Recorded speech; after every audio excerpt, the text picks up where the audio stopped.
just say that I'm sorry. Cannot enable live chat.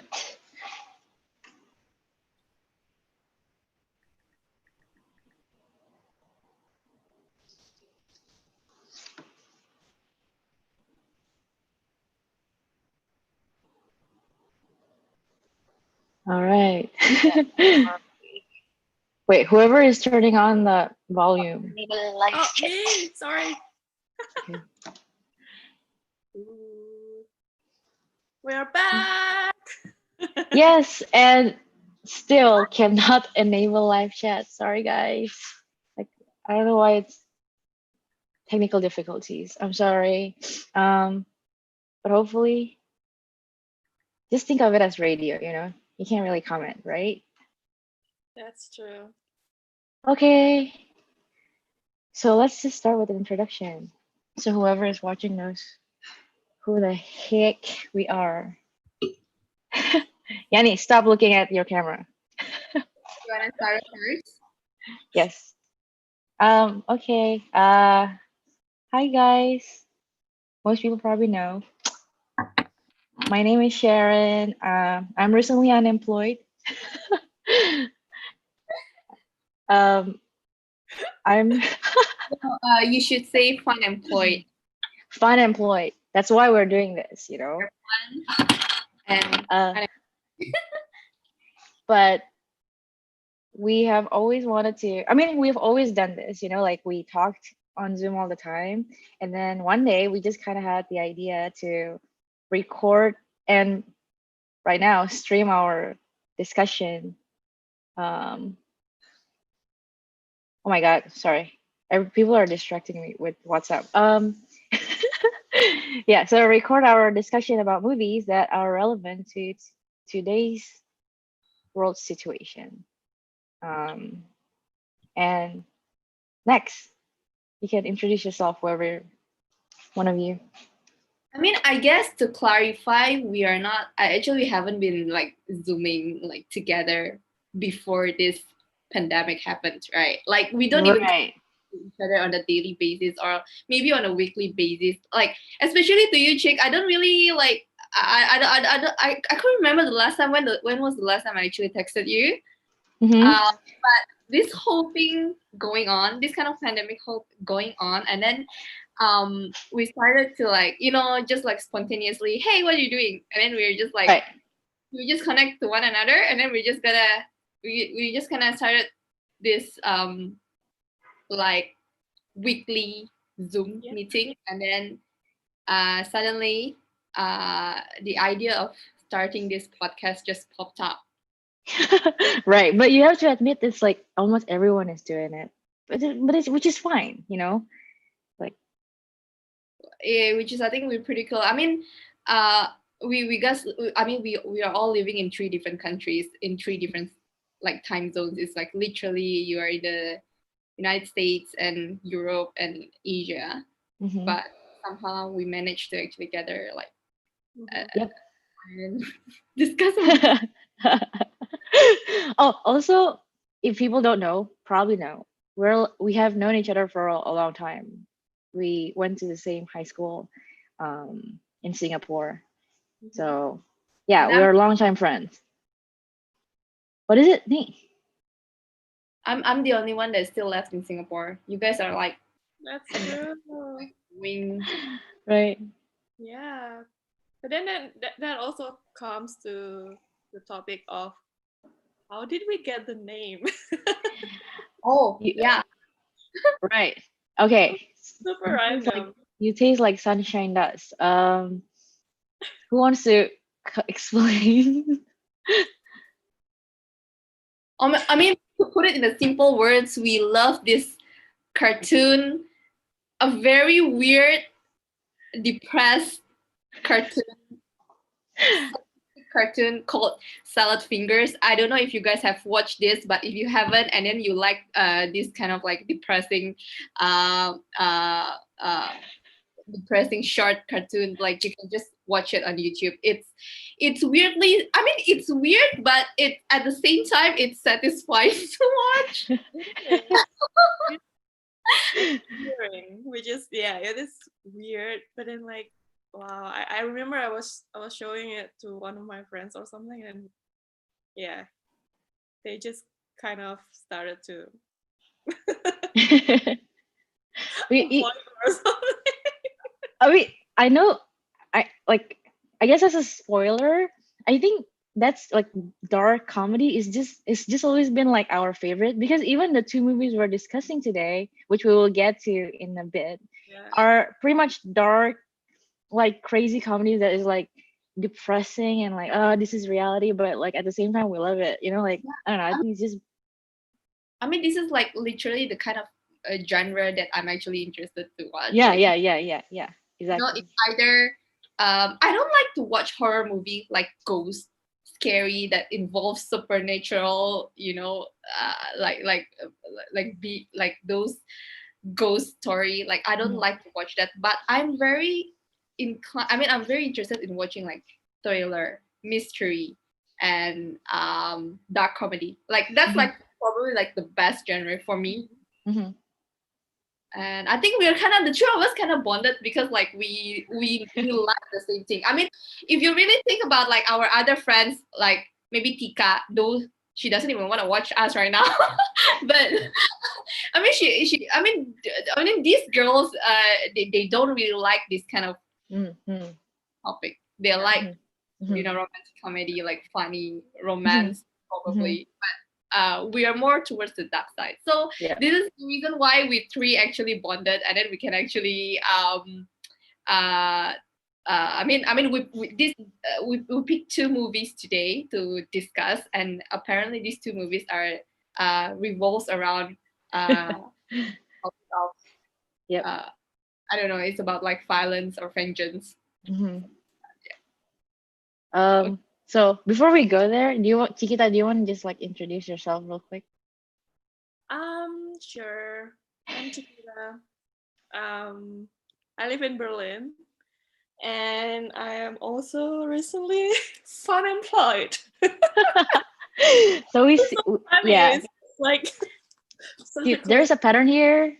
There's a pattern. It's okay. I mean, this is a weird time for everybody, you know, like being unemployed only hopefully you know, like only makes us realize that there are other things that we could do. I mean, you know, we cannot give up, right? Take a good break, but like at the same time, try Yeah. to make use the best of your time. And I guess this is fun, you know, to catch up with old friends and also like watch good movies and talk about fun Yeah. stuff. You know what I mean? The I positive mean, side. just imagine during normal working hours on Friday night, you, I mean, I wouldn't have the time, I wouldn't even have the energy to actually go online at 12 a.m., 12 midnight to actually talk to you guys for hours, like for Yep. 1 hour. Like during normal working hours, definitely I don't have the energy. But right now, this pandemic, we're all I mean, some of us are actually working from home. We actually have the time to focus more, doing our thing, doing whatever you want to do, like catching up on things that you have always wanted to do, but Yep. just not the time to. Like for me, it's the most important is like catching up with you guys. Mm-hmm. Like I haven't seen you guys in years. Mm-hmm. Yeah. So I think that's the silver lining of this whole situation. Like to me, at least. Mm-hmm. Okay. I think before we go too deep into just like talking about who we are, because people probably already know. Because people, let's just get into the movies. You know. Also, we know that Chiquita didn't get the chance to watch Wild Tales, which is a really awesome movie, and I feel like I will. Everyone should. yeah. Okay. So let's just go with the platform first because you know, like all three of us have watched it. It's just more fun to just start something with like everybody Mm-hmm. having something to say about it. So I guess to to put it simply, the platform, you know what, to give an unbiased opinion, I'm just gonna read it off like their, you know, like one sentence sort of like description from Netflix.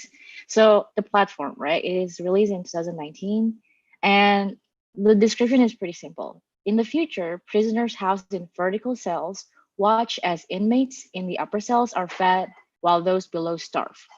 So what it is basically like literally what it says, like it's a vertical cell. So weird, like futuristic, some technology that we can't really explain, some Mhm. what do you call it, hovering platform that goes from the top slowly to the floor below it, and then the floor below it with a bunch of food. But you know at every level, the two inmates that live on every level, so every level has two inmates, get to eat whatever they want before it finally moves to the floor below it. So basically it's time, and nobody ever knows like how many floors there are, like in total, right?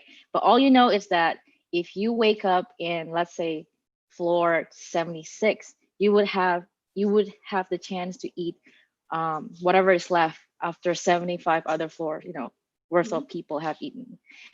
So basically that's just like what it looks like. The movie itself, I think, is deeper than that, right? I guess, Haryani, you want to introduce the main characters, like, so who they are, like the first person that was introduced, I guess, in the movie. Um, I actually forget the name of the main character. What's the name of the main Oh, character? oh my God. Oh my, What? it is important. Okay, it is important because um I'm pretty sure a lot of our friends are Indonesians, right? We're Indonesian. So the main character's name is actually Goran. And Yeah, I yeah, Goran. I I think I did like a quick like, oh, what the hell, goreng, and then I type it on like Google Translate what the hell goreng means in Spanish, and I don't think there's an actual like meaning. So I don't know, like where does goreng come from? But yeah, so goreng is the main character, right? And okay, Yani, you can like move and like tell us what happened at the beginning. Okay, so basically, Goran. They at the very beginning of the movie, this Goran just woke up in a cell. Like he has no idea. I mean, he probably knows what he signed. He doesn't know what he signed up for, but he probably um I can't remember. The movie doesn't actually tell us exactly why he actually signed up for this, to be put into this kind of experiment. But the moment he wakes up, he woke up in the cell. I think about number what? Anyone remember which number? Which is the floor number? Is this 40 something? I think it was like 40. He 30 woke something. Yeah. he Was woke up in the level 40. There was one inmate, which is an old man. Like so, his cellmate. He woke up. He was like. Uh, he has no idea what's going on. Like there's nothing. It's just like an empty cell with a hole in it, and then there's he looked up, looked down. There's a few levels on there, and then the old man actually told him that, oh, you're lucky because we are at the level 40, which is a very good level. Like, what does it mean? Mm. And then short conversation, and then suddenly fast forward to the place where the platform actually went to their level. Uh, um, so it's a huge tables. Full of leftover foods, Hmm. which had been eaten by those people from level 1 to level 39. So it's literally just a disgusting looking foods. People, it's just like a leftover. And then the moment this platform reached level 40, the other inmate, which is the old ones, started to just eat whatever she can eat, like from the plate, from the table. And Gordon was like, why are you eating that? It's like so disgusting because it's leftover. Like, I'm not gonna eat that. I just took one apple and then I'm just gonna keep it for later. And then they're only given like about a few seconds. I couldn't remember how many seconds exactly they get, but it's probably just a few minutes, like not more than 5 minutes. It's probably just like 3 before the platform actually descend down to the level 41. And then um, because Goran actually kept this apple with him to keep it for later, the whole room becomes very hot. It's either very hot or it's going to get very cold, meaning that you cannot actually keep any food in your level once the platform descends. So you need to throw out everything. So that's the whole idea of the movie, I guess, which is like pretty depressing because there's nothing else. There's no view. There's nothing else. It's just like you in the empty cell with a hole, and then you are actually once per day you're given this kind of like leftover food. Yeah, I mean that's basically the whole story. And then, so anyone wants to jump in? Do you know that the old man, his name was Terima kasih? Terima kasih. Yeah. Really? Yeah, Yeah. his name is Terima kasih. And then I was like, and then I looked through the Wikipedia page, and then that each character has some sort of the names are related to Indonesian or Japanese, Oh, Oh. wow. culture. But I'm like, why? Right. I mean, definitely, I feel like a lot of my Indonesian friends that watched this, that was the first thing that made them like, what? Like, Yeah. like at first Goreng, and we were like, oh, wow, that's a coincidence. And when they introduced the second character as Timagasi, we were like, something must, like the director knows what he's doing. So anyway, like, thanks Ariane for like letting us know like what actually happened at the beginning. I think it's very important because it was very like we as viewers didn't know what actually happened, right? It was just like something very depressing in general. Like, I don't know. I think the setting with all the only concrete style sort of building also adds up to the, oh my God, like, what is going on there? One thing that I think is also important is that everybody is allowed one thing to bring into the facility, for the length that they were there. So like in this case, Goreng has a book with him, which is very ironic. And But Timagasi, they did not know though. They did not know why they actually need to bring. They did not know that they're gonna be put up in the situation where there's nothing else other than that thing. So exactly. not a lot of people have a lot of, when you're asking, okay, you can just bring one thing with you. You wouldn't know what kind of thing to bring. I mean, had you known that you're gonna be placed in that kind of situation, you would have brought something more valuable, I guess. Exactly. And that's why Timagasi bringing a knife was like Super smart. perfect. Yeah, it's perfect for that situation. I mean, but I feel like that is also part of why, the director adds that to the story, right? Like each object is supposed to be like a huge representation of your personality. Like, why would you think of bringing a knife? Like, what if the place is actually a nice place? Why are you bringing like almost a weapon, right?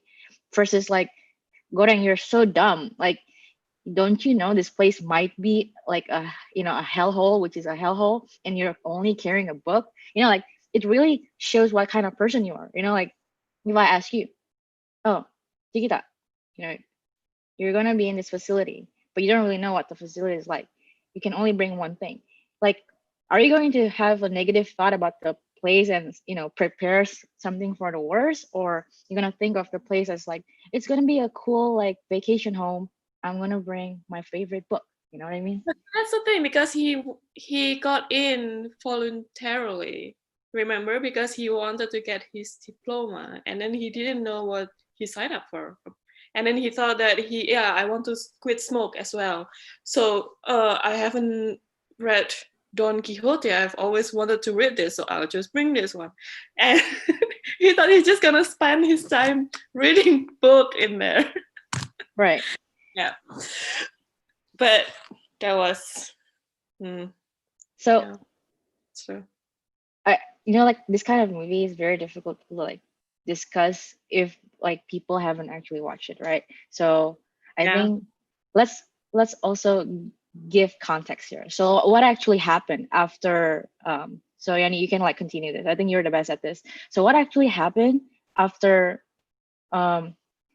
he threw the apple down because he realized keeping some food with him will actually cause the room to get hot or get cold, right? So what actually happened after that? Okay, wait. Before we start to just explain the plot, I think I think the common, the main idea of this movie is that the world has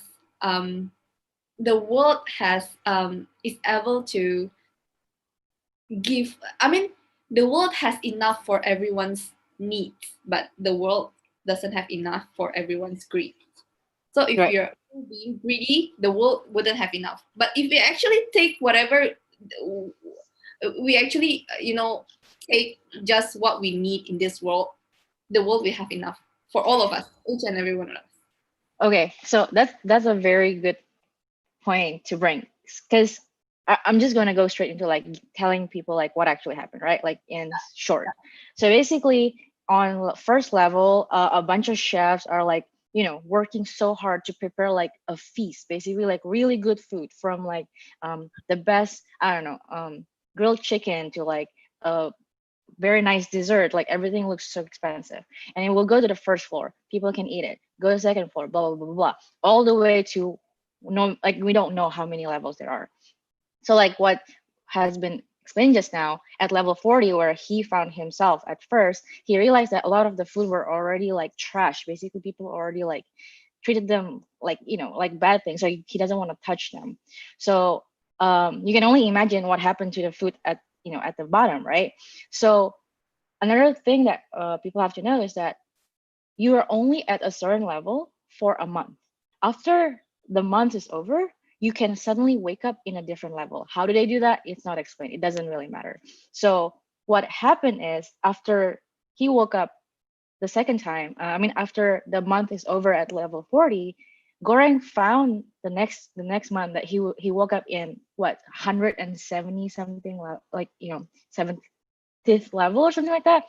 So that's when things start becoming darker, right? Because now you realize, at least his cellmate, which is the old man, realized that shit, at this level, we may not have any food left, because he's been there longer. He knows that people would eat everything by whatever level. So he basically planned to eat Goreng's flesh. Share it. So that's when you realize that this is all about survival. Like, what the hell? Like, it's either I get eaten, or I die of starvation, or I eat you, right? He was being kind of reasonable. He's like, I'm not gonna kill you. I'm just gonna cut you slowly so that we can share your meat. Meat fresh, I guess. Yeah, which is crazy. But that's when we realized that, oh my God, so this is not as easy as it sounds, right? Like, what you mentioned is that if people take what they need, because from the first floor, it seems like there's a lot of food. If people take just what they need, everybody on the next floors are going to have enough. However, what I noticed is that we don't know how many floors there are, right? And even when everybody eats what just they need, it's still not enough, which means maybe the world is not giving us fairly, like, which means that the world is not providing enough in the first place. And it's not about what you take what you need, but sometimes you have to sacrifice what you need for the good of other people. That means sometimes you have to sacrifice your happiness. Maybe, like, that's just how I see it, right? Like in the next, I think, after basically things happen, I want people to watch this too. So after things happen, they realize that even when some floors don't eat, the next floor still have nothing to eat. Like, it's because it's just not enough. There's just not enough in this world for everybody, if everybody takes something. I think that, you know what I mean? You guys, do you feel that too, Chick? Do you see that? Yeah, of course. No, I was just thinking about how crazy expensive this jail is, because like below 100 something, there are already a lot of people dying, people kill themselves. I'm just like thinking about, the whole time I was just thinking about how expensive the cleaning service is. And Like a like representation. totally focusing on the wrong thing. But do you guys think that this movie is also like sort of like a figurative like representation of what's really happened in this world? Like Yep, exactly. most of the prisoners there are actually, they're just following the system. Like most of, like probably just what like all of us, we're just following like sort of the system. If we are placed on level, the higher level 2, level 3, we are rich. Wow, we can eat whatever we want. We need to splurge. We need to you know, we don't want to we want to get as much as we can, because we are following the system. And then when we are like actually found ourselves at level 200, we are like, oh, we need to survive, we need to kill those people. Yeah. But Goran actually represents these minority groups of people that actually has a more advanced, like revolutionary kind of thinking. Like, what if we do something else? What if we actually change the way we think, or the way we behave, in order to fight the system? Like, Yep. this is more the, like, probably like 99% of the prisoners are, I mean, of the people are over there is just like following the system. They accept their fate. Oh, we are living in this place, we just need to survive. But Goran, no, we shouldn't be living like this. Like, it's not, we should fight the system. Like, maybe he's I don't know if you really think, maybe he actually represents like certain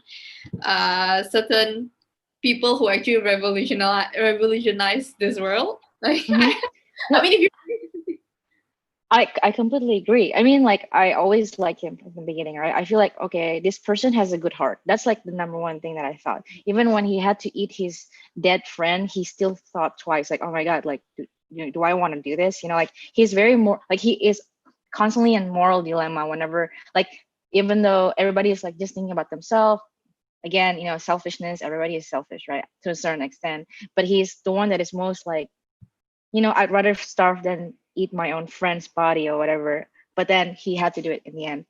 So what I noticed is that, yes, number one, it is definitely a representative of our the world order. I don't know if that's the word, but like how the world runs right now, right? It is mostly capitalistic, right? There is a certain, like, there are classes.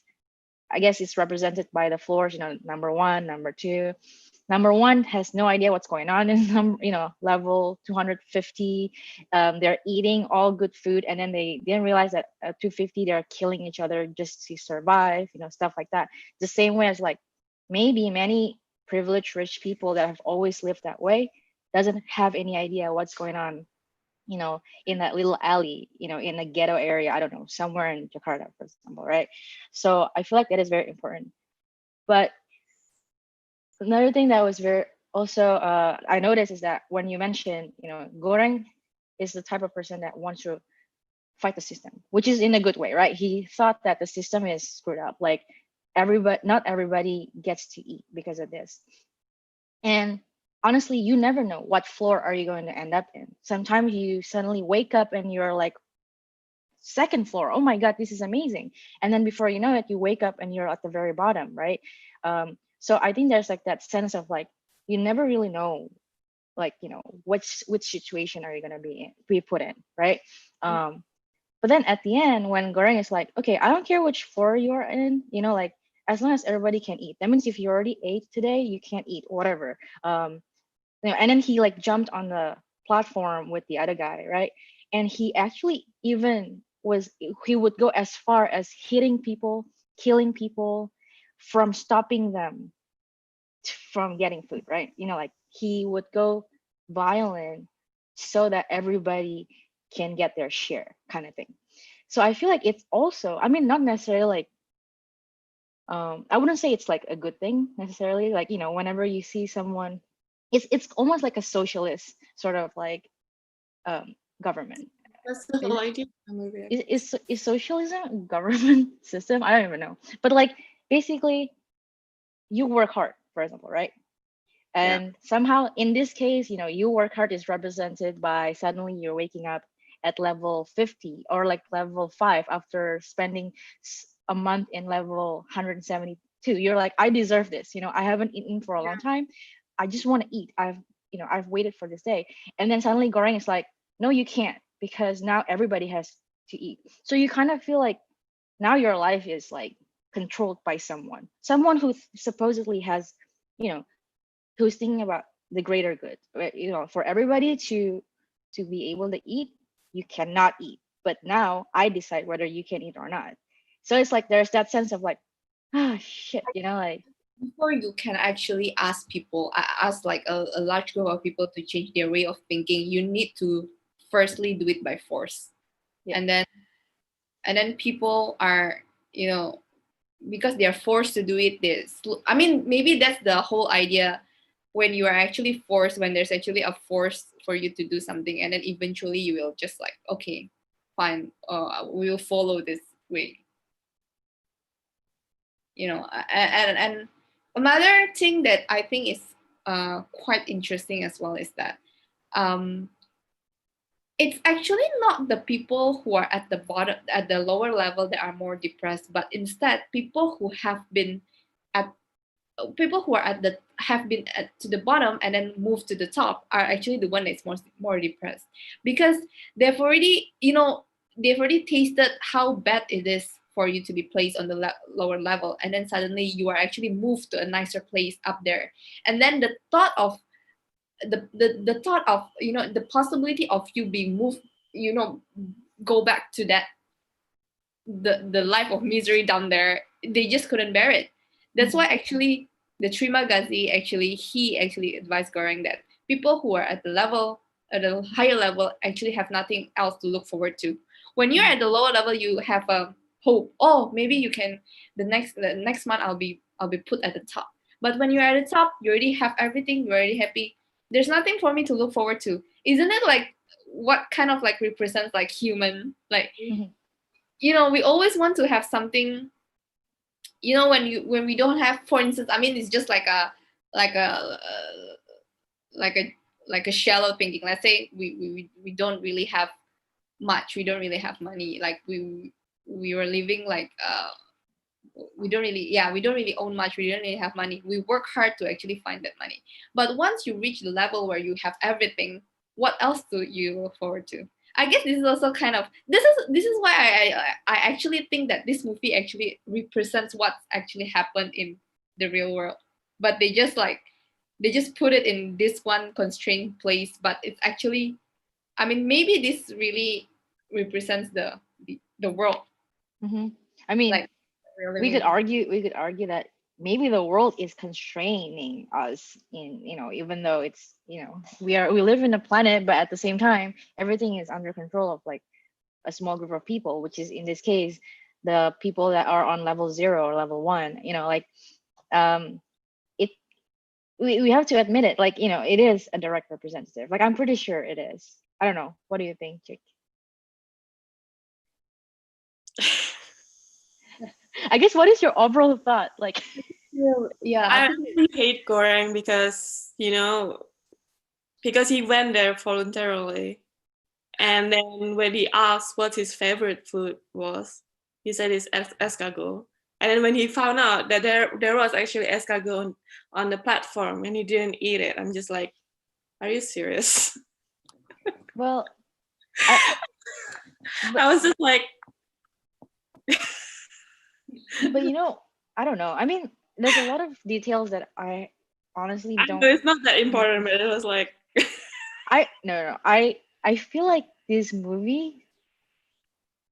Maybe I'm thinking too deep into this, but like this director knows what he's doing, and like I think every single detail, especially the escargot, has a symbol. You know, it symbolizes something. It's just that it's just so many. There are just so many of them in the movies that, like, in the movie, that I can't really catch up. That's the reason why, like, it's very interesting to hear like what you two have got to say. You know, like, what do you guys pay attention to? You know, like the fact that Chiquita hates Goreng is like something new, because I don't hate him. You know, like I thought people would actually be on his side because he has very good heart and he thinks for everybody, which I think is like, you know, in philosophy, I think, what do you call that? Like whenever um, decisions are made for the greater good. So if, like, let's say, you know, the very famous, do you kill one person or do you kill, you know, a lot of people?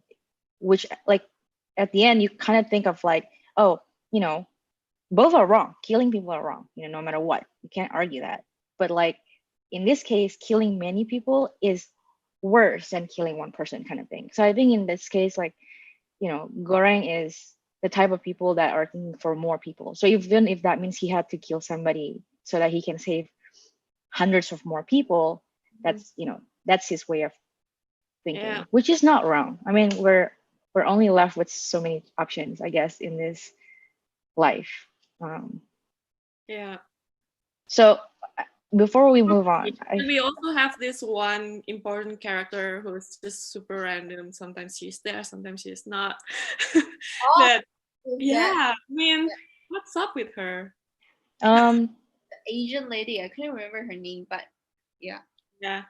so the Asian lady, right? The Asian lady was there the first time when basically she is a really weird character, like what Chiquita said. She likes to ride the platform. Means, whenever the platform falls to your floor, you suddenly see her on top of your food. But, she never really speaks a word. She's Asian, which I think has some, maybe does have like a meaning to it. And she looks very feral. Like she almost looks like she's born in the wild. You know what I mean? Like she was Yeah. raised by like a bunch of chimpanzees or something. And I think her character became more important in the movie when Trimagasi was in the middle of like cutting up Goreng's leg to eat it, and then this woman just came and like basically killed Trimagasi in like a brutal way, and then basically he saved Goreng's life, right? So Goreng has some kind of like, I feel like, sentiment towards her, but we don't know, like the relationship is really weird. All we knew is that she never spoke a word. She's always found on like random floors just like killing people, eating people, but we never really knew what her role was until some, I think people only knew that she's this random woman that's been here for a long time, and she's always riding the platform because she was looking for her kid. But like it's just such a small detail that we people don't really like, what do you mean, what who, her kid, like. So it's like something that we kind of like had to keep guessing until the end of the movie, right?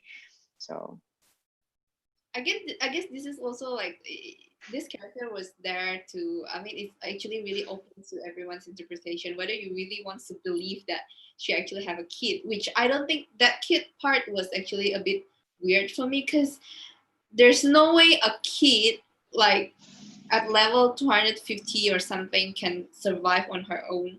Like she also doesn't seem to be like really hungry or what, or like really haggard looking. I mean, the kid looks thin. So actually, this Asian lady uh, was there. I mean, like for me, I think, I mean, certain people just believe that she's actually a crazy person, but certain people actually believes that she has a purpose there. mhm, Like maybe there's really a kid in the movie, mhm. Mhm. but to me, I don't think there's a kid. Like, what do you guys think about that? About that part? So spoiler is that towards the end, right, when the main character basically was like, okay, I'm just going to take matters in my own hand. He prepared a weapon with another guy that had the same thought. They're just going to ration the food basically for everybody. But truth to be told, nobody really knew how many floors there are, and they realized that it actually went all the way to 333rd floor, which is way more than anybody ever expected. So nobody really knew how many floors there were, and turned out to be 333, which is a discussion on its own later. But basically, they realized that a lot of the floors were empty because the people were dead and don't know why, and like it wasn't really explained, but all they knew is that whenever there was nobody in the floor, it would just keep on going. That's why they were not able to calculate, based on time, how many floors there were. So at the very bottom, I guess, at least apparent bottom, 333rd level, suddenly there was a kid there.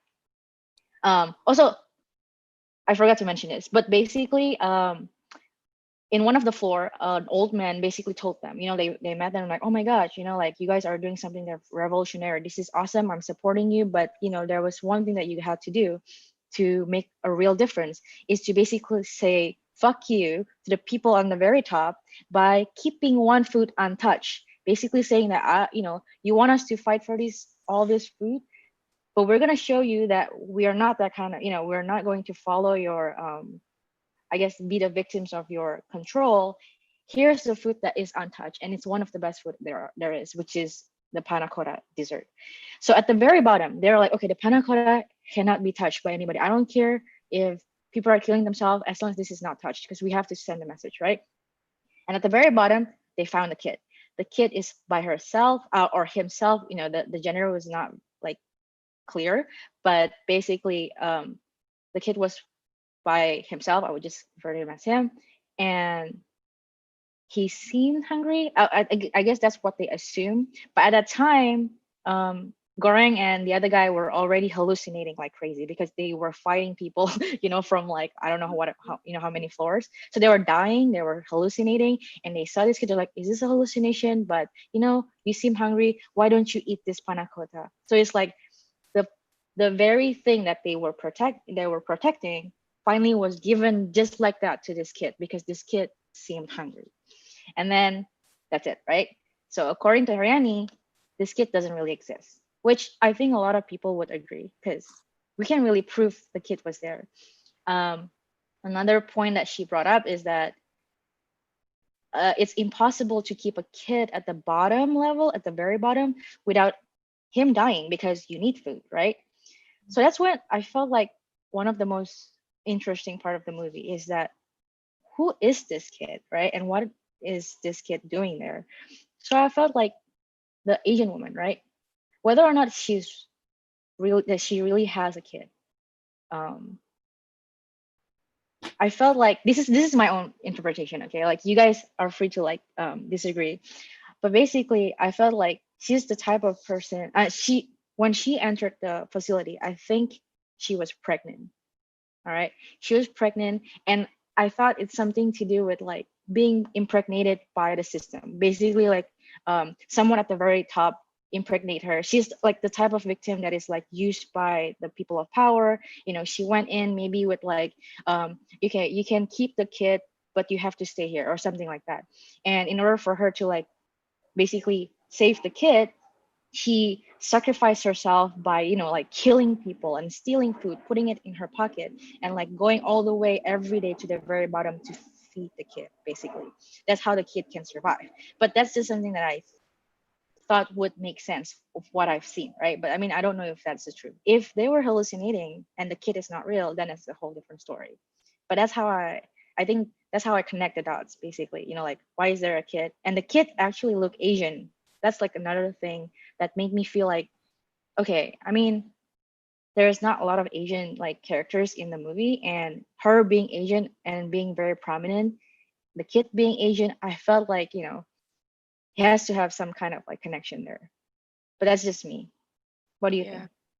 I wasn't really thinking about hallucinating, but then now you talk about it, I was thinking maybe because, yeah, the thing about her being pregnant was quite logical, but then at the same time, you remember somehow when they were giving the food to this kid, and then I think the platform went down or something, and then they realized that the room temperature did not change. Yeah. Do you remember something like Right. that?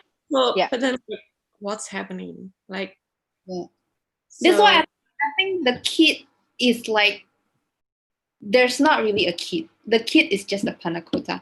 And then if you guys remember, like somewhere in the middle of the movie, there the on the level 0, one of the supervisor, the head chef or something, I can remember, he was actually so furious because there's a strand of hair in the food. Mhm. So maybe it's like like to me, it's just my interpretation. It's just like, they're trying really hard. They are thinking that by sending this message, this panna cotta, or maybe they change the message to the kid, up, it kind of give the people at the level top, is like, it's like a breakthrough. How come there's this one piece of good food left? Then maybe those workers can actually change their way of thinking. But it turns out, is it possible that they all have hope, this great hope of changing the system's mind, like the changing the whole system. But then when after all this, after they've been through all this thing, when they're sending the panna cotta up, there's actually a strand of hair. And what the system actually think about is just, how come there's a strand of hair? you didn't do your job properly. Like how you didn't do like so the message doesn't mean anything.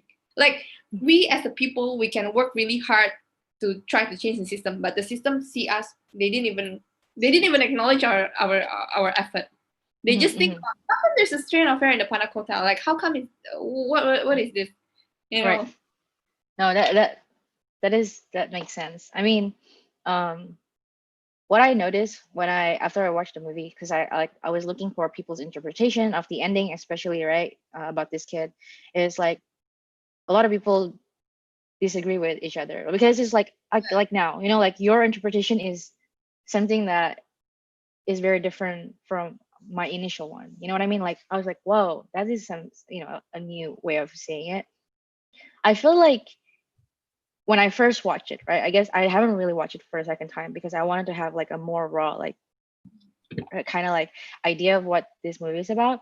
But like, let's say, let's say the kid is real. Let's say the kid was actually there, maybe because she was pregnant when she was there, and she had to somehow, keep this kid safe.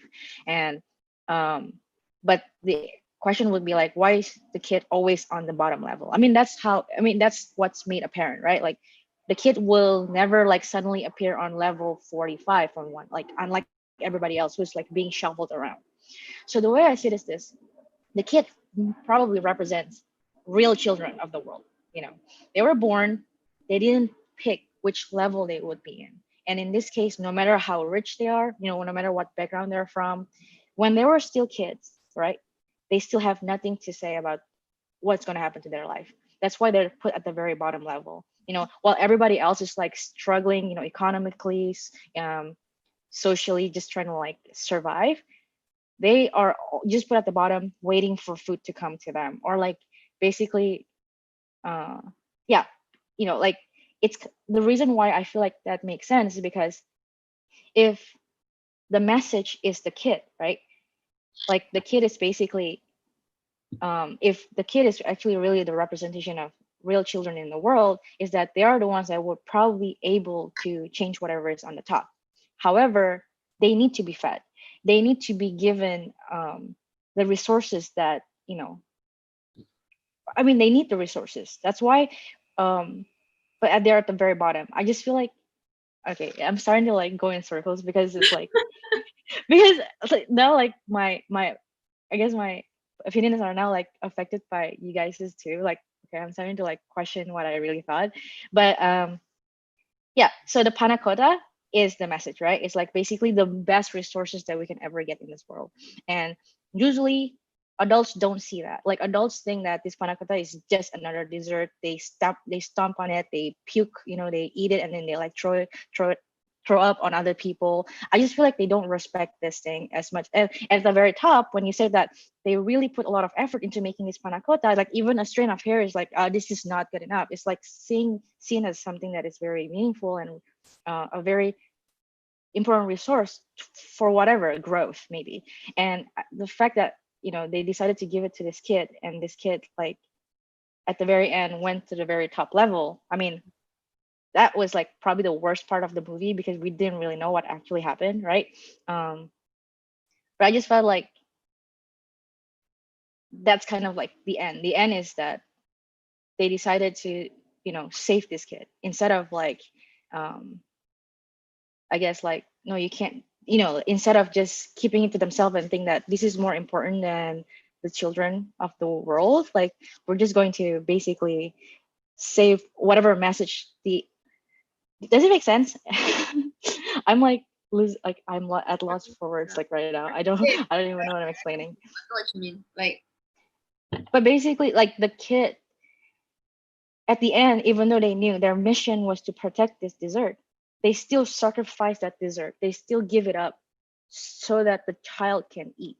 In other words, maybe we are holding on to the wrong thing in order for us to save the world or like to make the world a better place, because we're forgetting of what's really important, in this case represented by the kid, and could be, again, symbolizing the real children of the world. Like maybe we're not paying attention to how to really change this world, because like for example, right, I guess the way I see it is that we keep talking about like climate change, and people really, like all the adults are like, oh my god, we have to change our ways. And then some people disagree. It's like, no, I still want my coal mining industry, like company to like do well, or like some people are still cutting down trees. So people are like, fighting on the top, the adults, and then we don't even listen to Greta, for example, the real children of the world, the people that we are supposed to be supporting and giving the resources to. I just feel like it was very relevant because I think, that's what's happening now. I don't know, That maybe. goes back to how greedy people are in this world. Exactly. Like, it's like people are focusing more on like, what can I do today so that I can eat, so that I can, have a good life, even though they don't really realize that if you want to change that, if you want to actually have a better life in general for everybody, there is something else that you have to focus on. But that's like outside people's focus, I guess. Like, the whole movie is supposed to be like, nobody really cares about the kid. The kid is at the very bottom hiding. Yeah, that's true, because like sometimes some people just don't have the money to go buy, right? To just survive today or tomorrow, or yeah, what are But, you going to do? but then again, even if you have all the money in this world, would you want to just take whatever this small portion of money to just use it for what you really need, and then give away the rest to those people that To be selfless, right? To be. I mean, I would like to think that I want to be like that, but then in real life, we're not like that. But We keep money, we splurge on things that we like, we splurge on things that we don't really need, we buy things. But then when it comes to giving, let's say for charity to some people, we may not be that lenient in terms of spending our money for this part of thing. and that's why I feel like, um yeah, it's very easy for us to be like, oh my god, like people on the second floor obviously can, have very different way of thinking than people that, are now trying to protect themselves from being killed on the 200th floor. But at the very end, you kind of see that it's really the people on the zeroth, or like, I think it's the zeroth floor, right, where they're providing all this stuff, is the one that is causing all this struggle. You know what I mean? If they haven't told us to ration our food, if they haven't just given us that much food or whatever, I don't know who this zero, these people are. I mean, I could say that it's the nature, like whatever the earth has, the resources. It could also be the people at the very top, the people who are controlling the economy of the world, like very, very rich people, like those conspiracy theories, like, oh, all this thing is controlled by 1% of the world that we don't know of. Like, they are the ones that are causing us to get stuck in this survival sort of capitalistic system, that we have no choice but to think that way, to think that now that I work hard for this money, I get to spend it. But then the same thing you can say about people that are at the bottom, like, I need to at least eat. So you can't blame me if there's a lot of crimes, happening in this, in my area, because we're all struggling, kind of thing, like, we're all forced to think that way. So there has to be a revolution, there has to be a change. But obviously this movie, as bad as the ending is, like, it's only showing that we haven't really found a solution. There is not really one yet, unless we. It is not. It is also not that easy. It is not. It is not, It's because actually unless we really know what the people on the top is doing, like, why is this facility even here in the first place? Why then in other words, we cannot dismantle, the bigger thing. It's just going to be like, okay, another day, how am I going to eat today, kind of thing. Like, every day is just going to be about that, which is why this is depressing. Yeah. So I guess that's our deep discussion on this movie, which I think is also subject to different interpretations. Of different people may have different interpretation. If Yeah. you really want this to the real world, and then you want to like trying to analyze everything, you can, and then you'll be like very wow, it's so deep. But at the same time, if you don't really feel like thinking about anything, you just watch the movie. It's still a very good and very tense intense movie. Yeah. I would definitely recommend. And it's It, on Netflix. yeah, it's on Netflix. It is very weird though. I don't really see. I mean, I think this is a very unique storyline. If you really want to interpret it in a different way, yes, you can. But at the same time, if you just want to watch it for the sake of watching it, it's Yeah. also it's also very interesting. 2 hours. Yeah. Yeah. It is very entertaining, I think. Yeah. I mean, I think it's like I always like a movie. I always like movies where they don't really focus on like the surrounding. That's why like the setting is just literally they probably just use 1 2 rooms to shoot, but it's like encompasses so many things already. You know, like I like that kind of creativity. Anyway, it was intense. So do you want to take like a 1 minute break? I don't know. Let's talk about something. Sure. Sure. Like, yeah, definitely. Uh, what should we talk about? I feel like whenever we're together, even in real life, we always just end up talking about like the most intense thing. Like Haryani and I used to live very close, and we we We would used not sleep.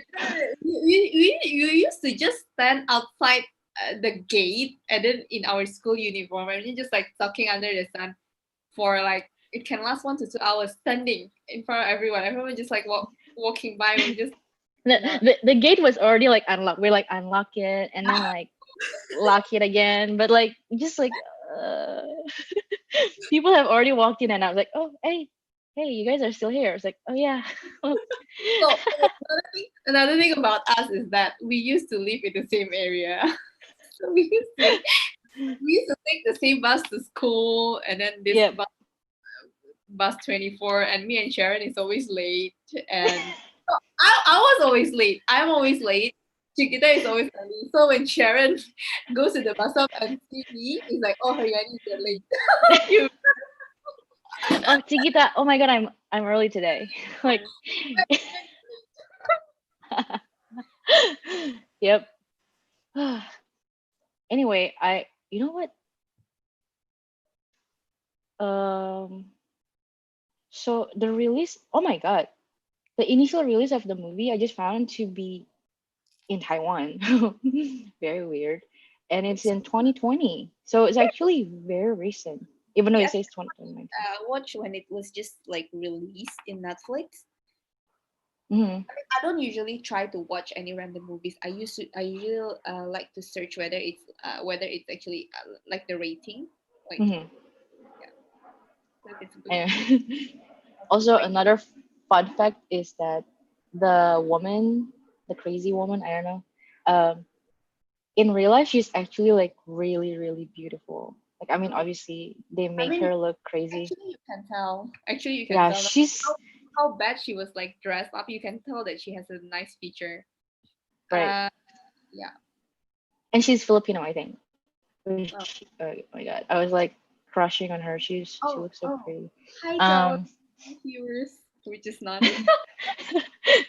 no, do we have any viewers right now? We have 8 people watching. It might be Oh, just my dad and my sister using like this, 2 different and device, but like I think I'm watching from here. So one of it is in me myself. okay, so we can go into the second movie now. We have taken that short break from intensity. Like, So yeah, it's a little more lighthearted. It's that like Tikta, you should totally like watch this, and you can always jump in if you have like any opinion whenever we Uh-huh. share our no, interpretation.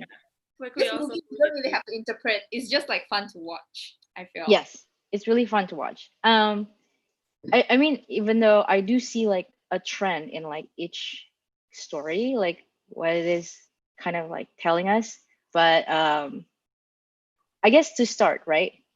It's basically a compilation of different short stories, completely unrelated to one another. I don't know. I guess like there was like seven stories in total, or eight, Sorry. six, six, Like, and they're all extremely fun to watch. I think like what you mentioned, it is centered around like violence and vengeance. I didn't watch the trailer. I did not read any of the synopsis or like whatever. So when I watched it, I was like, holy shit, like this was fun until later on. I'm just like, Right? It's so fun. So basically, each story actually started oh off wait, as wait, wait, hold on. The title is Wild Tales. wild Yeah, tale. Yeah. Wild Tales. Yeah. So I was thinking, if you really want to interpret it, if you really want to relate this to a real life situation, it's sort of like these tales. It's unlikely to happen in real life, but it can happen in your wild imagination. You know? Okay. Yeah, yeah, yeah, yeah. Like, right, right. Yeah. The thing that is interesting about this movie is that each scene actually started off as they portray a very calm situation, like daily situation, like you're on a plane or you're like driving, you're getting married, or you're in a restaurant. But then it builds up, the story actually slowly explodes Fast. into a very tense, Yeah, super. there's a lot of twists and turns and Yeah, yeah, of this nature, so you're actually wow. Yeah. yeah. And okay, I guess since only you and I watched this, right? Yeah. Which one of the six stories do you like the most? So we can talk about that. To me, the one that I feel like relates more to my life is the third stories, which is the Bombita. Do you The remember? Bombita. Yeah, yeah. Okay, okay. You know what?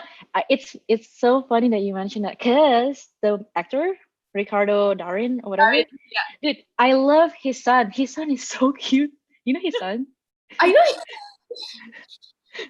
I didn't know his son. I did look up. I did search, look up on the internet. But Ricardo Darin is apparently one of the most prominent actor in Yep. Argentina. I don't watch a lot of Argentina movie, but I watched this one particular movie which is called The Secret in Their Eyes. Uh-huh. They did the American actually remake this movie, but the original one, which is an Argentinian movie, was starring Ricardo Darin, is actually another thriller movie, like mystery thriller movie that I recommend you guys to watch. It's really really nice. Okay, So I'll watch that. I really like. I think he's a really great actor, and you should look up his son because his son is like, oh, do you guys watch Money Heist? yeah, yeah. He's dating Tokyo. I don't know. I think her name is Tokyo. Yeah, Tokyo. Yeah, he's dating her. Anyway, so let's talk about bombita or dynamite in English, right? So what happened in bombita? So people have context, because it's so crazy. Okay, we were telling you guys, and also we were telling Chiquita about this. So, yeah, you want to start? Okay. Yeah. What about this? I tell the story about your favorite, and you tell the story about my favorite. Okay, sure. Okay. So Bomita is about this guy who I wouldn't go too deep because I don't want people to like get too much spoilers, even though it's probably a spoiler already. So this guy, he was introduced as someone who worked for a company that does, I guess, detonates buildings. Basically, if this building is no longer wanted, they would just like plant a bunch of explosive and then it will, be gone, right? So that's what he does. So he worked a lot with the city. So the story started out very, very, very, very good. He just finished work and he was like on the way home and he's like, okay, I'll be there soon. I'll get some cake. So we kind of assumed that he's going somewhere where, he's going to bring the cake to. And turned out it was actually his daughter's birthday that day. But things started getting really bad when he bought the cake. The cake was expensive. You could tell that he really cared about like how much the cake Okay, sorry. was Can worth. I just add one thing? His profession was actually an engineer who plants Right. bombs. So that's Yep. really Yep. important. So Right. he actually works as an engineer. He's actually specializing in explosive Mhm. explosive. So when a building is no longer used, they want to eradicate the whole building. He's actually the one that Yep. is in charge of planting this explosive and then bring this building. So yeah, Right. he's really a Yep. master. Okay, Yep. continue. Yeah. So he's a pro. So anyway, which is interesting. Later, I can like kind of talk about his profession and like the fact that he really cares so much about money. So he bought the cake. He's like quite expensive for the cake or whatever. And he went out and he realized that his car has been towed away. Apparently he was parking in a place where he's not supposed to park, right? Like there's like some signs like yellow. What I think yellow means that you can park, and he parked there, and it was towed away. But I don't remember honestly like if it was shown at the beginning, like if the curb was indeed painted yellow or not. But he then, basically tried to claim his car back, but he had to pay so much more money, and he was not happy. He was saying that I will not pay the money, give me my car back, and pay me this much, for wasting my time. And then the person behind that was working for the city was like, dude, no, like we can't do that. This is my job. I'm just doing this. And he's like, well, fuck you, basically. Like he was really not happy. Finally got his car back after paying, stuck in traffic. You can only imagine. He didn't get to the party in time. His wife was upset. His daughter was upset. Everybody was like, like, you're not a good dad. But then he didn't really talk much about that. He basically at night, the wife was like expressing her disappointment, like, you never really put us as your priority anymore. And he's only busy with like, well, yeah, but do you not know that the city is like basically a corrupt system? Like, it's trying to get money from people, blah, blah, blah. So he was more focused on that. Anyway, it turned out that the wife wanted a divorce, basically. So the wife wanted a divorce. He went to basically claim his money back. Like he was not happy about this at all. So he went back to the city and tried to get his money back. But then there, security was involved because he was getting very angry. Um, and everything was basically made headlines on the newspaper. And imagine this: you're an engineer, you work a lot with the city. Now you're making headlines against the city. So he was fired. Very expected. He was fired. He lost his job. He lost his family, basically. His wife was trying to say that, I guess his wife's lawyer was trying to say that he's not fit to be, to have the custody of the daughter. So basically, he's unemployed and he doesn't have exactly money. In this issue exactly also money that yeah, he's money. And so he basically was like, he was angry the entire time. So you can already imagine what happened in between. He wanted a revenge, right? He's like, fuck this, you're destroying my life, so this city, basically. basically up to this point his car was towed for the total of 3 times, even though Right. he actually parked this car.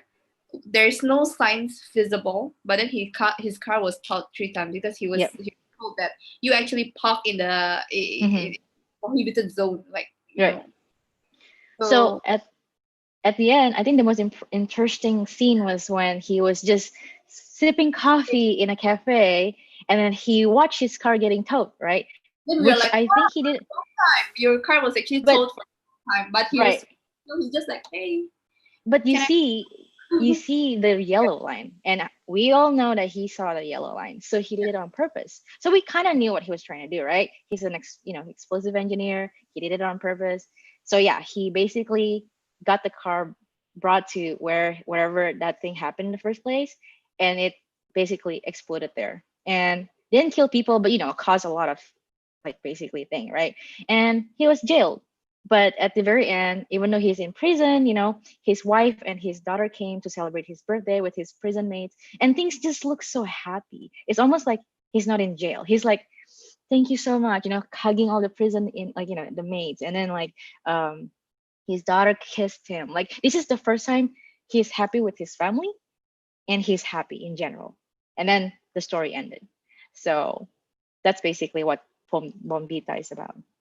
So is there any like special thing you want to say about that? Like, what is your interpretation? There's not much interpretation in here. I mean, but the main thing that I can relate about this is that there's so many things that is so frustrating in this world, in the society that's happening, that actually agitates you, but you cannot really do anything because it's just the way it is. There's nothing you can do about it.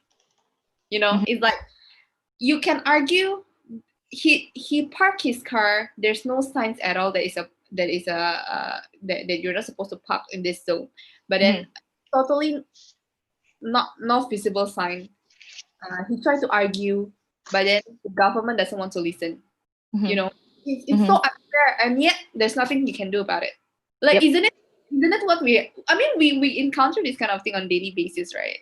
In whatever situation it is, like how far unfair, but again, you cannot do anything about it. You know, at any situation, maybe at work or Yeah.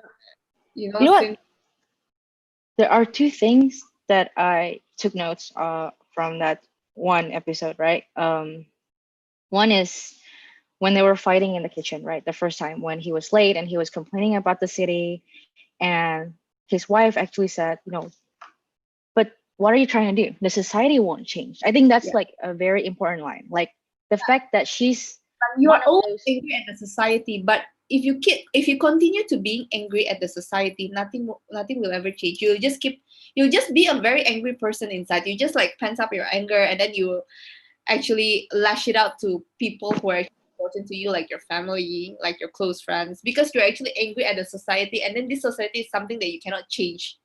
Right. But that's what I think is like all this the movie Wild Tales is like what you mean in what you said, like it's doesn't really happen in real life, but it's something that we probably want to happen. You know what I mean? It's like our wild imagination. Like I want to Exactly. about that. Yeah. Exactly. It's like, oh my God, like the city is obviously stealing money from me. I'm already struggling. I'm losing my job because of this. I mean, like it sounds really bad. It's terrorism basically, but like this is why people have terrorism plan, you know what I mean? Because they're so angry. They just want to do things like this. I mean, obviously you're not advised to do anything like that, but like, I feel like that is this depressing part is like, whenever he has to accept that the society won't change no matter what he does as a person, as an individual, he's not going to be able to do anything, right? So like I think a lot of this a lot of um what do you call it? Like the overall tone of the movie is about sort of the reality that we're stuck in, and like it wants us to feel like but at the very end, obviously all this crazy thing happened. We're like, yes, this is going to work, like this is great, like the ending is so intense then, and usually what we want to happen, even though it's not always the best thing to do, but it's like, in reality, most of the time they can't. We can just be at home and like, oh my God, my car is towed again, I'm just going to pay this much money again. um uh, yeah, so I really like it, actually. I I mean, really the like. continuous towing of the car, it just kind of represents that no matter how frustrated you get, you can try to you can try to act erratically, like Hmm.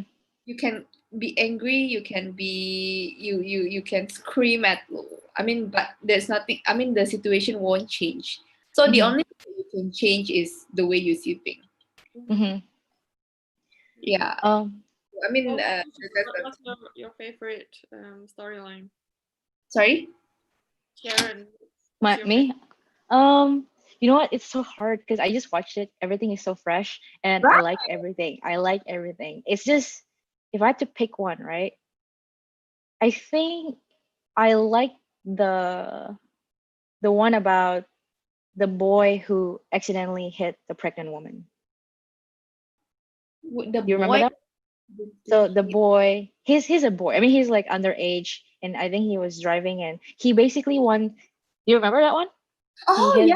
Okay, yeah, yeah, yeah, yeah. You remember? Do you want to tell like a quick plot?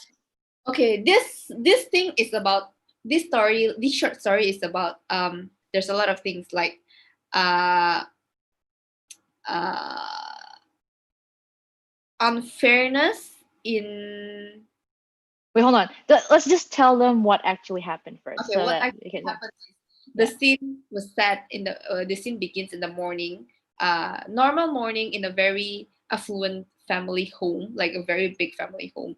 The two parents, which are middle age, are sleeping, and then suddenly in the morning, like probably like 6 a.m., the son, a high school student, good looking son, came in disheveled, stressed, came into his parents' bedroom, and then said, "Mom, um, he just hit someone. He didn't remember who he hit or what, but he just hit someone with a car that is parked in the garage, and then he's actually he was actually being very stressed, like don't know what to do, because he's still like 15, 16 years old, you know. Then his parents, obviously very influential, immediately calls up a family lawyer to actually come and settle the situation. In the morning, it was found out that the person that was hit by their son was a pregnant woman, and then the woman and the baby died. So they're in a very deep shit. And then the lawyer was actually thinking that, what should we do with this? We cannot turn the kid to the police. He'll die in jail. This kid cannot sustain this kind of the real world situation, like, being put in jail. He wouldn't survive. And then the father actually looked up the gardener who has been working in the family for 15 years. This very old gardener. He was a gardener, right? Or like a He was. grass cutter. Yeah. So they actually made a deal with this gardener.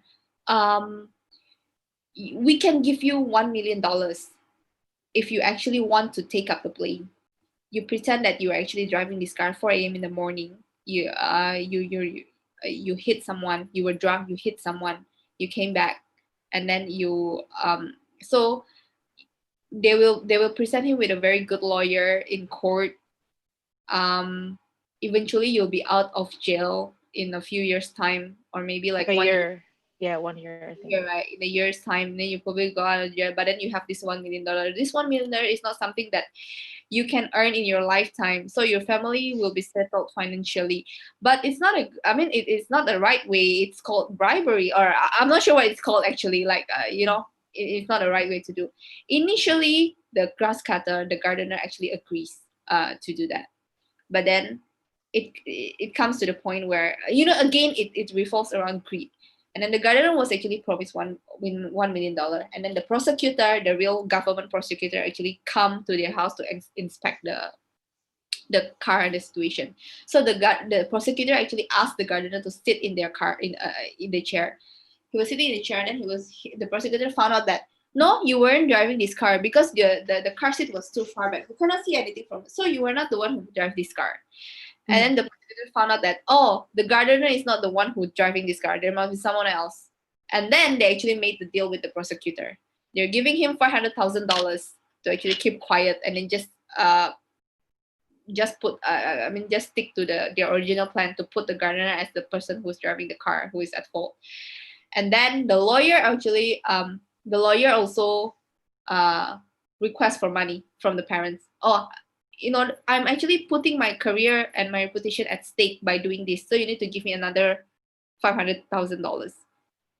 So, the parents are the father actually put in a difficult situation, because everyone seems to want to have money, to want to extort money out of this situation. So nobody is actually an angel. Everyone is an evil in this situation. And then the gardener even negotiate with the parents. I don't want to just have $500,000. I want the $500,000 and an apartment somewhere. So it's like an extortion. Again, it represents greed. People are not just satisfied with whatever you are given. You always want something more if you have the opportunity to do that.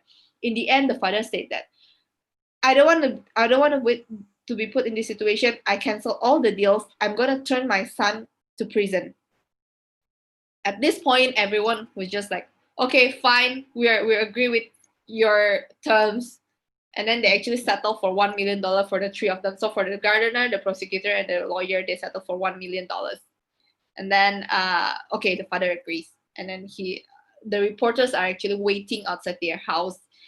And then they escort the gardener out. The moment they actually walked out of the gate, the pregnant lady's husband was waiting, and then the ending scene was that the husband actually bashed his head.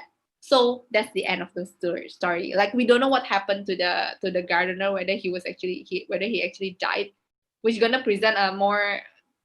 Yep. Technically, it's a shortcut, right? If the gardener died, because the killer died, right? Yeah. Right. So, but what do you think about this? So, what do you think about this situation? How actually this involves relates to real life? I mean, it Um, can happen in real life, technically. yeah. Yeah, I mean a lot of it has, I think it's very similar to our the previous movie. Maybe that's just like the kind of issue that I'm drawn to, like unfairness, social justice and stuff like that.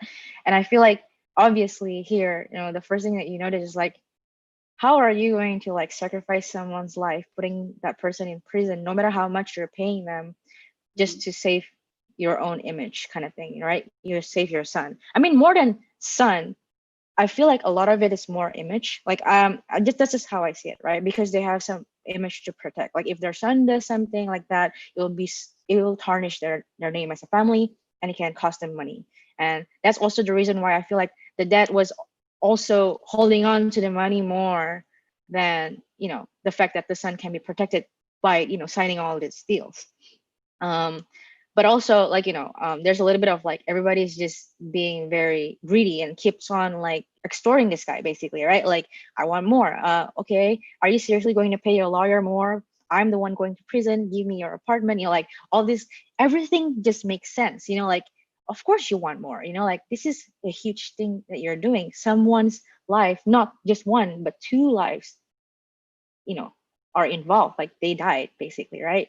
And the husband being angry is just expected. Who will not be angry if your wife and your unborn child died, because of someone's carelessness? But I feel like a lot of it is also how, I guess, it was very interesting at the beginning that they have to come up with a solution very quickly. They very quickly just pick the gardener out of his comfort zone, which is like doing gardening stuff, making him sit down and say, you know what, I'll give you money, but you do this for me. It's almost like money controls him, like it's almost like they think, as long as I give you money, you will agree to everything, right? Which is kind of true at the end, but I feel like it really shows how much the social class plays in this, like people with money equates to more power. You know what I mean? Like at the end, they're all like, okay, fine, fine, fine. We will just agree with you as long as we get the money, kind of thing. Like money really controls their mind. I mean, none of them are like, you know what, this is not right. Okay, I won't do this. You know what I mean? Like the gardener. To the upper classes and also to the lower classes. The lower classes, we think that, oh, they're actually being disadvantaged. But then when you offer such amount of money, they actually accept that as well. Yeah, So money. exactly. So it's like we're all enslaved by this, right? But it really depends on who you happen to be, right? You could be the gardener, but you could also be the the father who has all this power in his hand because he has the money, right?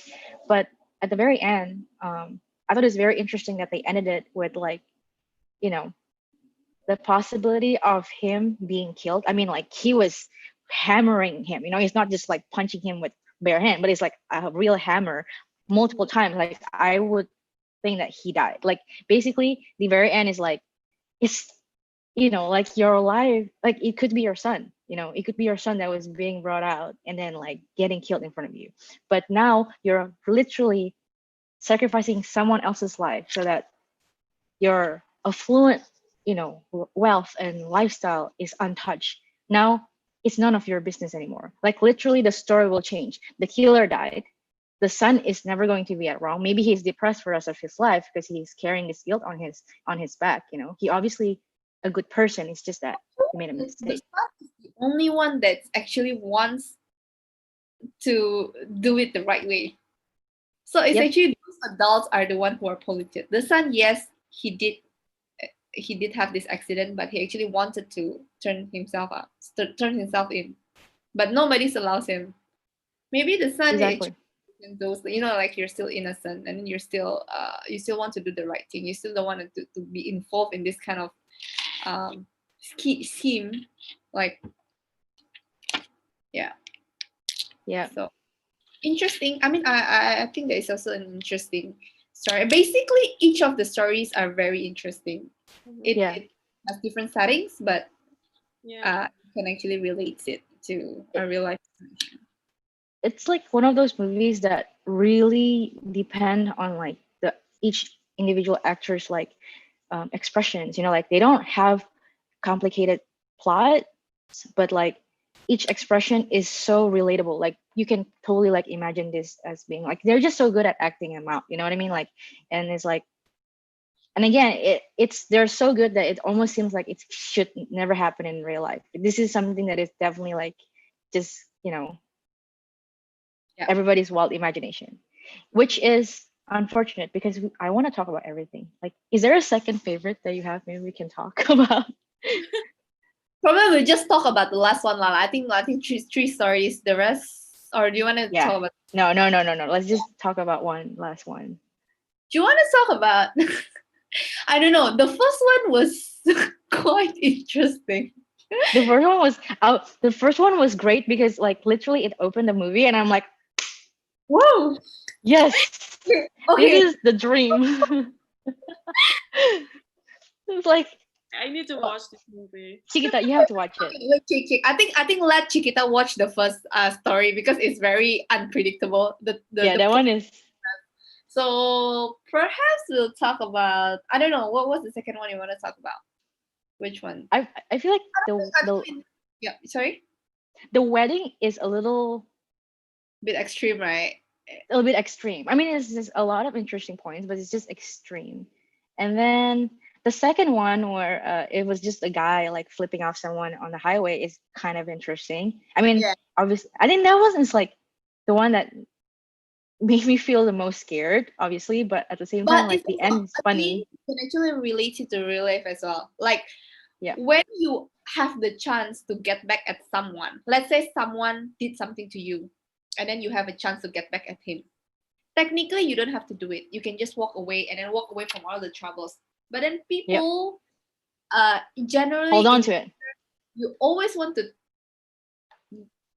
take revenge. Yep. Like towards someone. Actually, you can just close your eyes and then just like calmly walk away from the whole situation. You're safe.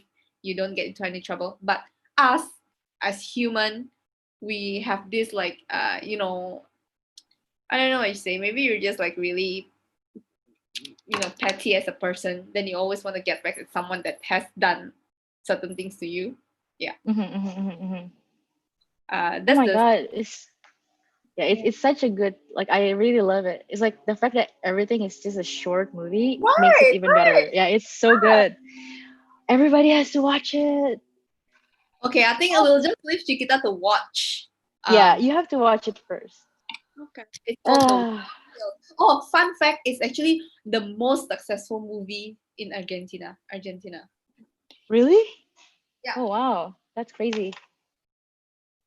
And also the fact that it is in Spanish. I don't know, like lately I feel like Spanish language is so beautiful. It's like it just Tranquilo. right. Oh my god, in the platform, the guy who keeps saying, I mean, Terima kasih keeps saying obvio. I'm just like, Yeah. oh my god, obvio. I just want to like hear that all the time. It just feels good, you know. Oh my god. Anyway, that was intense. 1 hour. We made Yeah. it.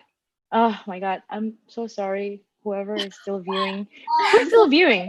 seven Seriously, like 7 people who are watching. It's probably like me and you and Devin. Chiquita and Devin and Jackie.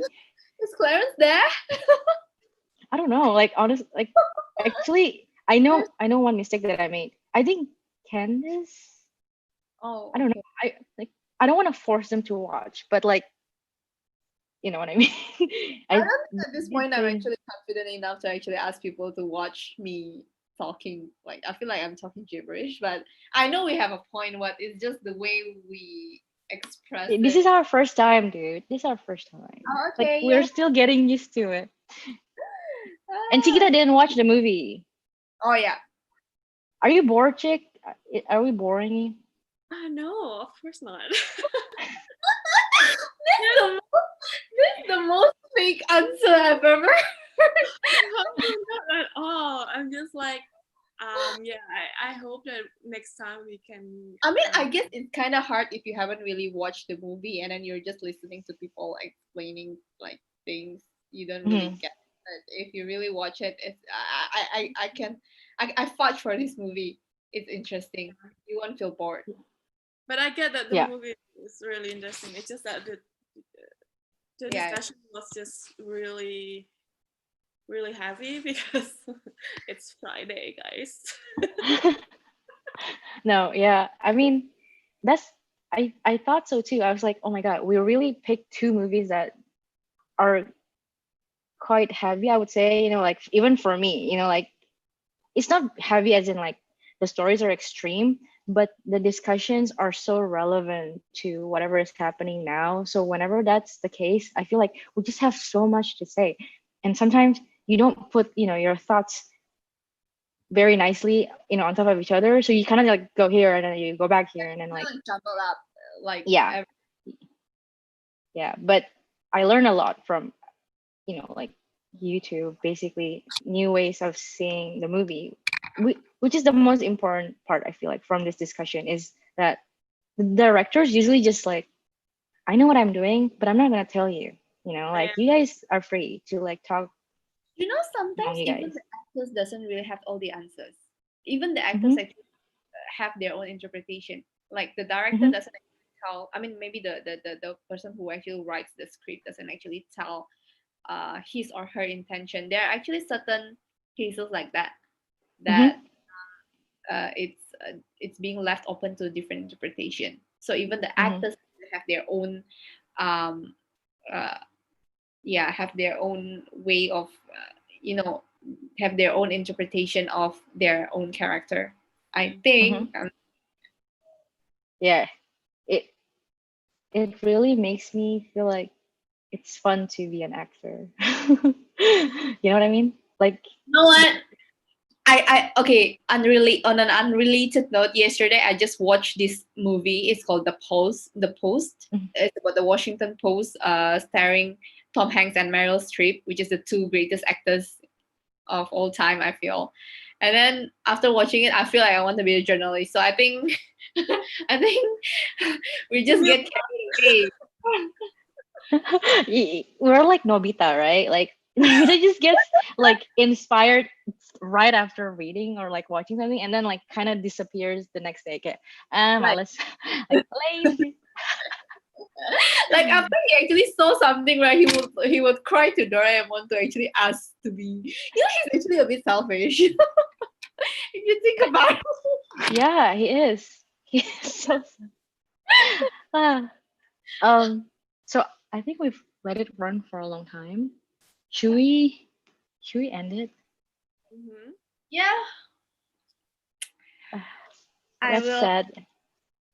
It's Well, it was actually really fun. interesting. It's actually quite an interesting session, though. I feel like I Yeah, don't know. I like it. Do you like? Do you guys like? I mean, do you like it, Chick? You're so quiet. me. Tapi, I think like since forever, she's always been the one that is like in the background while you and I just like we talk so I much. don't know. Yeah, this is just us in our essence. I'm just an observer. That's me. No, But you're that not. You have a very valid opinion about certain. maybe next time we should make Okay, Chiquita because say I think more. I think this is because like Wild Tales is my choice, and then the platform was Sharon's choice. Next Yeah. episode is gonna be your choice, which movie that you wanna pick. Mhm. So God, I don't know. And we don't always have to talk about something that has to do with like capitalist society and like people being treated unfairly because yeah, okay, yeah, I know what you mean. I just saw the video, this sickening video of yeah. So I mean, know that. it's like it is important, and I feel like people should be more comfortable in talking about this because that's how we are exposed, right? We can't forever hide from society. Like the society won't change. Do you want to be that woman or do you want to be Bombita and fucking Oh blow my up god, no, we can actually BTA? the real life situation as what happened yesterday. Like this is actually the system. This is the people that actually follow the system, and then you see how the lower classes are being disadvantaged, or maybe people of a certain race being disadvantaged by the system and then by the people who actually follow the system. And then we need to actually, the group of protesters are actually the one who try to change the way people thinking. Wait. Are you talking about the protest in Minneapolis or in Hong Kong? I'm sorry, in Minneapolis. Because so many, like a lot of things are happening now. I'm just like, ugh. Yeah, it's I get really upset about that too. I mean, we don't want to get to. I mean, nobody's really watching. I don't Nobody's really watching. I don't feel like it's really my place to actually have a say in this because I don't live in America. I don't really experience the thing, but it's just from one human looking at another human being treated like that is just so sickening and disgusting and enraging. You guys watch the video. I mean, Sharon definitely watched the video. You know the video, right, Chick? Which one I'm talking about? Did you know that this police officer was actually kneeling down on a man's neck and he actually died on a live video, like in camera? Yeah, it's I mean, I think before we end this video, I guess, because I feel like some of our friends are being too nice, like watching this, even though it's already like been almost 2 hours. And But like, I feel like the most frustrating thing about that is I've had this conversation with my friend before. I mean, it's nothing to do with this, but like how we were like, you know what? As women, this is just an example, right? As women, I feel like we've gone a long way. Like, we are able to do this. We're listing out all the things that we're now like allowed to do, which is a sad word to use, allowed, right? As if someone is like putting that in front of us, like, okay, now you're allowed. No, you're not allowed. But like, all this emancipation and like empowerment, I just feel like we were celebrating something at that time. And then we start like listing out the things that we feel haven't changed, right? And then the weird part is, as we listed them out, we realized that these things that are still unchanged were also it's sorry, that's what I wasn't gonna say. But the things that have changed, it was just basically the same unfair treatment from the past in a different form. So in other words, I guess bottom line is that a lot of the things in the world that is like happening and making us upset, it's like one of those things that like, oh my God, this should have changed 50 years ago. The same exact thing has happened back then. And then for some reason, it's like manipulated into into something else, as if like racism doesn't happen anymore, or like civil rights have already, it's already in the past. But it's just like in a different form, I guess. Like it's kind of depressing to think that a lot of world problems never really go away. They're just transformed from one to another, you know, um, which is like, for example, right? You can argue, oh, slavery doesn't happen anymore. But then movies like The Platform only shows you that the structure in society is basically a representative of what happened before. But it's no longer involving a king and a bunch of poor people. It's just like mask, they're just putting on a Yeah. mask a different way, Yeah. but underneath is still the same. Yep. So Yeah. I really wow, deep, guys. This is really deep. I feel like it's like, what do you say, Chick? no, I was just talking about there was somewhere on the wall here in Berlin talking about colonialism or something, and then my friend was like, "There's no colonialism," and like, there is. It's still happening. It's just not like back then where it's really, shown whatever, but hey, it's still there. It's just in different form. We just Absolutely. Yeah. I always use the term. Okay, so I'm like really bad at this. Like I like to talk about this, but I don't really do like actual. I don't do enough actual like academic research. So like whenever I throw terms out like modern colonialism. Like I don't actually like No, know what's the meaning of 100%. that? Yeah, like what is that really like a definition, right? The communism. Sorry, what's that communist society that well, we don't actually know what communist is or what. I mean, we have an idea, but it's like, like I feel like if we want to really, I guess, like, have a more productive discussion all about politics, we have to do our own research and like actual Yeah. reading and homework, you know what I mean? But Politics yeah, one aspect that I don't really understand. So that's politics. Like I can probably I'll probably be better talking about other things, but politics is just so I don't know yeah, difficult. Very difficult it, topic. it, it is very difficult. Anyway, we should probably end this because it's Okay. been 2 hours. But Wow. that is so cool. Like we were able to actually maintain Yeah. conversation. um, let's say goodbye. I mean, whoever is still watching, I guess.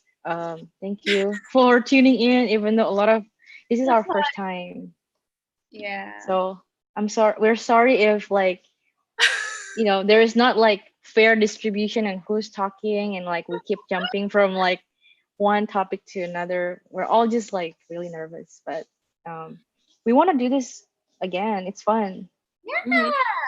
Fun. And I think I found the reason why people cannot do live chat, and I will fix that. Like I already know. I think people were pointing out that I accidentally make this video like only for kids or like safe for kids or something like that. Well, Oh. Okay. but basically that's why the chat Yeah. is disabled, because maybe they don't want kids to see like weird stuff being typed. Um, I Okay, will but I yeah, the takeaway of this podcast, I mean this session is that if you guys haven't watched these two movies, which is The Platform and Wild Tales, go and watch if you have the time during on weekend because you won't regret it. I mean it's a little bit dark, but you won't regret it. it's really good. It's All right. So thanks guys for watching. We will definitely plan this again. I mean, hopefully this has been like a fun experience for everybody watching, because it is fun for us, right? And so we'll probably see you next week. We'll just provide this link, like the link to our friends again, and maybe one day when we're Actually really go live then. yeah. So thanks again. I guess we should just say goodbye now. Bye-bye. Thanks, friends. We appreciate you being here. Bye. Hold on, let me find out how to end the stream.